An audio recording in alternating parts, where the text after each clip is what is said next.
What's up guys, Bloodshed here. Today we're going to talk about the Demon Hunter starter slash speed build for Diablo 3 patch 2.5 and season 10. Now this is part of like a series where it's like more of a starter build slash roadmap to get you where you need to get. Obviously we made a shadow set speed build on our channel that you want to build into, or a classic Unhallowed Essence multi-shot build, or S2M2, or just whatever you want to build that's a speed build. By all means, that's going to be better than this. This is just kind of like a roadmap for people that want that kind of thing. All right, let's talk about the starter build first. That we're just going to use 6 pieces of Hadric's Gift, and every other piece is going to be yellow gear, yellow crafted gear. So most likely you're going to have something better than what I got. Nothing beneficial in the cube. You can't uncube things, so we just use things that don't give us any power. Only baseline marquee gems in our gear. And I mean, yeah, this is really real pleb status here, man. Anyway, let's go ahead and get right into the build. So Bola's Thunderball.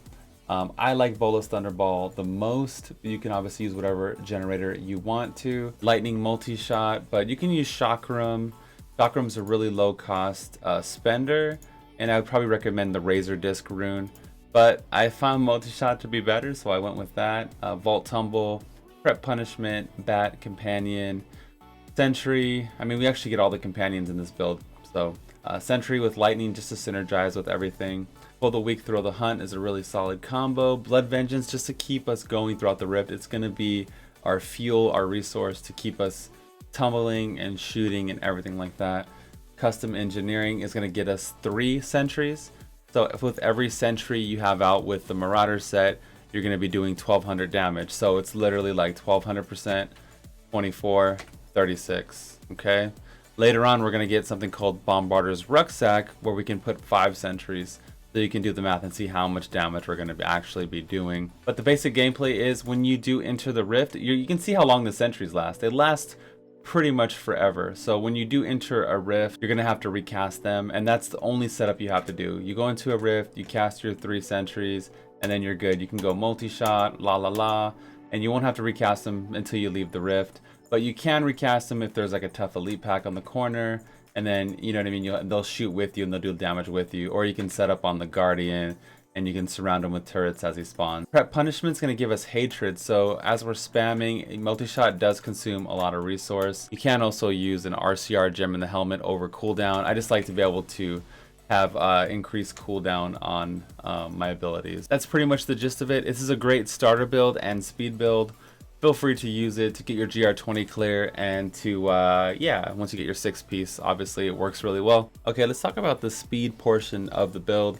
As you can tell right away, I have a Yanks recurve bow, so I'm definitely into multi-shot. And I went with the Bombarder's Rucksack, also what we touched upon earlier. So it gives you 2 additional sentries. So you can get the 3600% damage we talked about earlier, plus another 2400% damage. So you can have up to 5 sentries with the Rucksack.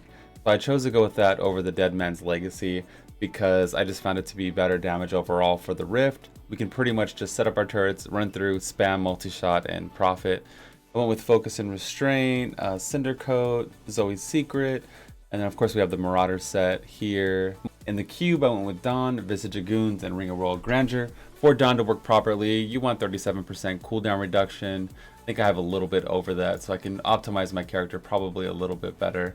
In Kanai's cube, I have the Dawn, Visage of Goons, and the Ring of Royal Grandeur. The Ring of Royal Grandeur ties in the set so I can use Cinder Coat with the build. Obviously, if you can put multi-shot damage on your helmet and your boots, that works out perfectly. The gameplay is very much the same as before. Set up your turrets, but this time we have Cinder Coat, and we have a lot better resource cost reduction, especially with the perma uptime on Vengeance. So set up your turrets and run through the rift. We're using Trail of Cinders with Vault, so it does also give us more RCR on that. And we're going to spam multi-shot. You do want to make sure you do your spender and your generator once every 5 seconds so you can keep up the focus and restraint bonus as well. And that's pretty much it. Let's take a deeper look at the build here. Bola's Bitter Pill. Now this has a small chance to give us, 15% chance to give us 2 discipline. I know it's small, but I like to have that extra resource gain, even though it is very small. I like it.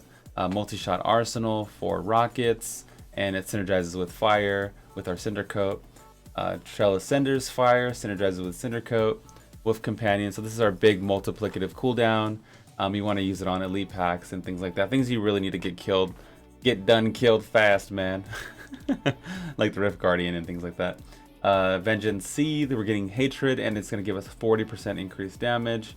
Spitfire Turret synergizes with fire, again, Cinder Coat. Blood Vengeance is going to be our resource, our gasoline, and the engineering is going to give us an extra turret, which is 12. Basically, this is a 1200% damage passive, so you have to take custom engineering. Again, this is like an in-between build until you get your 6-piece Unhallowed set, or you do the Shadow set that we made. We made the video about a week ago for Shadow. Zoe's Secret's really important in the build. I didn't talk about it, but you get up to 9% damage reduction per companion you have. If you are playing in Season 10 and you get a Mana Core instead of a Yang's Recurve Bow, you can just use Cluster Arrow and just, you know, spam Cluster Arrow the same way you would spam Multi-Shot. Really whatever you get to buff something, you would just use that weapon, basically. I hope these videos inspired you to make your own build, or I hope they gave you a roadmap to follow until you go into a more serious build. But make sure you follow me at twitch.tv/bloodshed. Big shout out to my patrons. Big shout out to my Twitch subs. Make this channel, this show, even possible. Thank you guys so much for that. Yeah, we stream Diablo 6 days a week. If you're interested in supporting further, there's a Patreon link down below. We do a monthly podcast there, among other things. Again, this is the Bloodshed, and I'm out of here. Peace.